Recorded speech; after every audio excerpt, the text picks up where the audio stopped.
ចាសស្ដីបងប្អូនអរគ្នាចាក្នុងเพจរបស់ខ្ញុំបងប្អូនអរគ្នាមានបងប្អូនម្នាក់គាត់សួរពីរបៀបផ្អាប់ស្មៅនៅ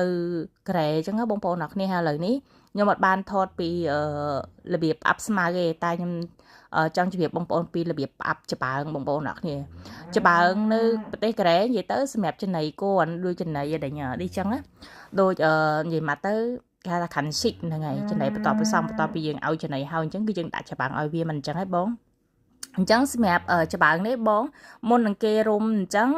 គឺគេដេញឆោតហើយគឺគេដេញសម្ដិល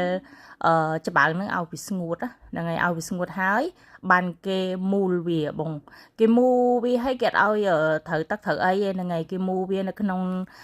ថង់ហ្នឹងមានសំណាញ់មួយជាន់ចាគេមូលវាហាប់ហើយមានសំណាញ់គេរុំសំណាញ់មួយជាន់ហើយគេរុំមកដេញថង់ផ្លាស្ទិកនឹងពីលើបង